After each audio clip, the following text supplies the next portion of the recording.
Amis confinés et tous les autres d'ailleurs, bonjour.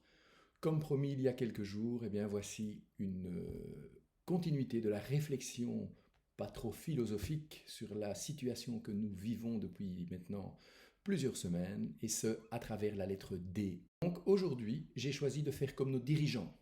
Je dis dirigeants parce qu'on ne sait plus très bien qui vraiment nous dirige, si ce sont les politiciens ou tous les experts scientifiques que nous voyons tous les jours à la télévision. Et donc j'ai décidé de faire comme eux, c'est-à-dire que je vais improviser. Ah, la seule différence, c'est que moi je le reconnais, tandis qu'ils ne le reconnaissent pas tout le temps. Enfin, quand je dis improviser, évidemment, j'ai bien quelques petites idées derrière la tête de ce dont je vais vous parler. Et ben, pour commencer, j'ai dû choisir pour la lettre D, et j'ai hésité entre déconfinement, ce qui me paraît très simple, désobéissance, ce qui sera un petit peu plus compliqué, et de bloc.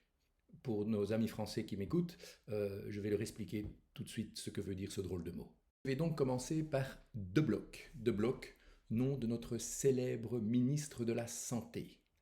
Alors, Maggie de Bloch, il y a une plainte qui a été déposée à son encontre à l'ordre des médecins. Oui.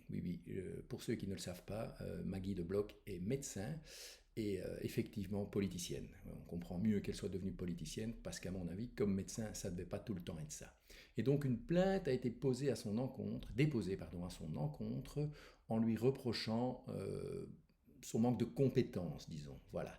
Alors vous pensez bien que ses collègues ministres et autres sont un petit peu mal à l'aise avec ça, parce que si maintenant on commence à porter plainte à l'ordre des médecins concernant les politiciens, demain, pourquoi pas des plaintes au pénal. Donc, qu'est-ce que ses confrères lui ont dit? Maggie, maintenant, tu te mets un petit peu en recul et tu essayes de ne plus trop prendre l'espace télévisé. Alors, c'est vrai qu'on la voit en recul, mais même à l'arrière-plan, Maggie, elle prend beaucoup de place. C'est vrai que franchement, Maggie, depuis le début du confinement, elle les accumule. Hein. Je parle des conneries, bien entendu, elle les accumule. Hein. Il y en a même qui l'appellent Maggie des blocs, c'est vous dire. Hein. Donc, c'est de pire en pire. Bientôt, elle va nous expliquer, elle va nous demander ce qu'on a besoin, et ensuite, elle nous expliquera comment s'en passer.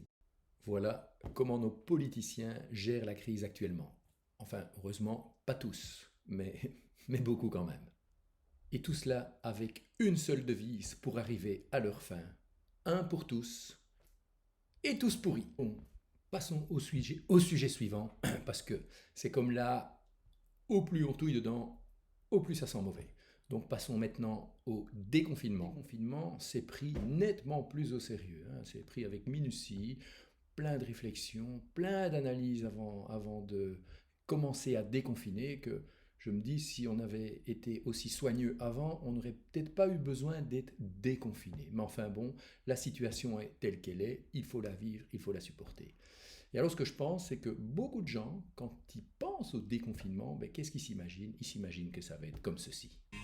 Big bisou, big bisou, big bisou. Ou même encore mieux, comme ceci. On va s'aimer, à toucher le ciel, se séparer, à brûler nos ailes, se retrouver, comme les hirondelles. On va s'aimer, tellement tu es belle. On va jeter les clés de la maison, on va rêver à d'autres saisons. On va quitter ces murs prisons.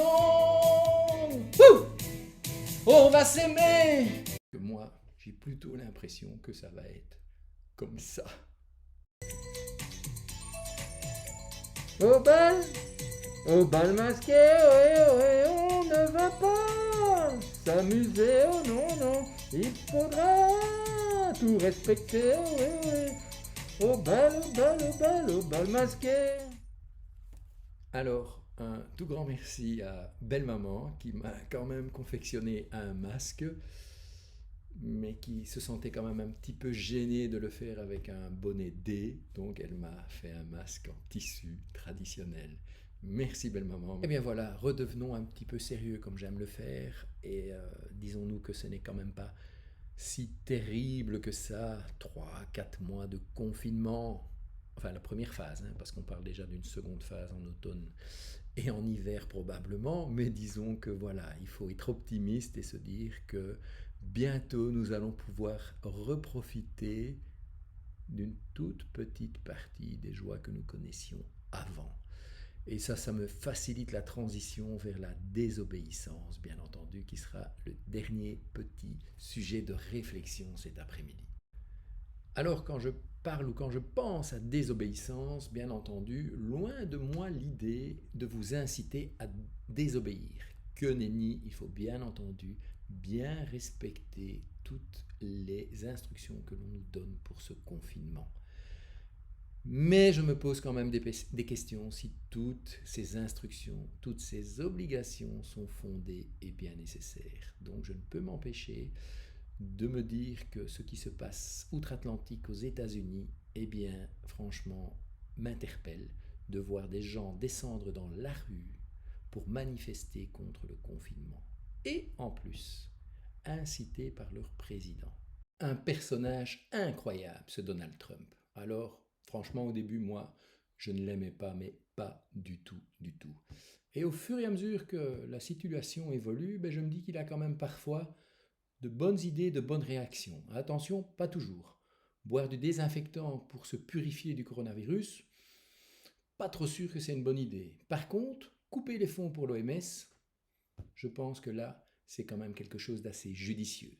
Judicieux et surtout qui devrait ouvrir les yeux de beaucoup de nos politiciens qui vouent une confiance sans limite à ce que l'OMS nous dicte et nous dit tous les jours. Et évidemment, avec Monsieur Bill Gates aux manettes. C'est vraiment le cas de le dire. Alors, écoute-moi bien, Bill, parce que je sais que tu nous entends. Il paraît que tu écoutes tout le monde. Écoute-moi bien, c'est pas parce que tu es juste un tout petit peu plus riche que nous tous ensemble que tu vas nous imposer ta vision et ta loi. Tu sais, ta vision diabolique et machiavélique de vacciner la terre entière, tu sais où tu peux te la mettre. Et tes 7 milliards de vaccins aussi. Si, tu verras, il y a de la place. Et même il restera peut-être encore un petit peu de place pour la 5G. En attendant, Bill, une chose, sache qu'on est majeur et pas vacciné, heureusement, mais qu'on veut être responsable de nos décisions. Et ce n'est pas toi qui vas décider si oui ou non nous devons être vaccinés. Donc, respecte notre libre arbitre. Je ne suis jamais descendu dans la rue pour manifester. Si, une fois, à la Saint-Vé, mais ça c'était d'autres circonstances. Jamais je ne suis descendu dans la rue pour manifester, mais si tu essayes de nous vacciner, tout le monde, toute la terre entière, là, crois-moi, je descendrai dans la rue. Et je ne serai pas le seul. Je pense que mon épouse sera avec moi. Et je pense même qu'il y aura encore beaucoup d'autres gens qui nous suivront. Donc, s'il te plaît, réfléchis bien avant de vouloir imposer ta vision diabolique et machiavélique. Alors, je ne voudrais surtout pas paraître parano par rapport à ce sujet, bien entendu, mais il faut quand même reconnaître qu'on en entend de plus en plus parler. Preuve en est que lui aussi, Bill Gates, comme notre Maggie de Bloc national, est maintenant l'objet de plaintes par rapport à sa philanthropie au niveau de l'OMS. C'est quand même aussi assez interpellant. Bill Gates, dans plusieurs pays, dans plusieurs continents, est appelé à se justifier, et notamment dans son propre pays, où de plus en plus d'enquêtes sont en cours par rapport au personnage. Alors, je ferme là le chapitre international pour revenir à notre petite Belgique et pour vous expliquer mon rêve la nuit dernière, qui a évidemment un rapport avec la désobéissance. Eh bien, cette nuit, j'ai rêvé que j'allais manger au restaurant. Vous imaginez, ceux qui me connaissent le savent, hein. C'est quand même un de mes passe-temps préférés. Et donc j'ai rêvé que j'allais à mon restaurant favori, le Loup Soleil. Quand je suis arrivé place Sainte-Anne, j'ai eu un premier choc. Le Loup Soleil avait été rebaptisé le Loup Soloyou. Ah oui, évidemment, déconfinement oblige. Évidemment, on n'est pas encore le 8 juin. Oui, parce que les pauvres, dans l'ORECA, ils devront attendre le 8 juin avant de pouvoir commencer à avoir une activité, un semblant normal. Vous imaginez, dans les restaurants, ils viennent à peine de se remettre de la caisse noire qui leur a été imposée il y a 2-3 ans. que maintenant, ils doivent subir l'épreuve de la caisse vide. Donc franchement, quand vous applaudissez à 20 heures pour le personnel soignant, eh ben, sachez que moi, tous les jours à 22-23 heures, eh ben, je vais applaudir pour l'ORECA. Évidemment, j'applaudis tous les soirs pour les soutenir, pour soutenir le personnel de l'ORECA, mais également pour qu'ils puissent ouvrir très rapidement le restaurant, pour qu'on puisse de nouveau avoir des bons moments de convivialité en famille et entre amis, ce qui nous manque vraiment, vraiment beaucoup. Et donc, avant de vous quitter, mais je voudrais encore juste vous laisser un petit message d'espoir. On va s'aimer dans un avion sur le pont d'un bateau. On va s'aimer à se brûler la peau, s'envoler toujours, toujours plus haut, où l'amour est beau. Oh, oh, oh, oh, oh.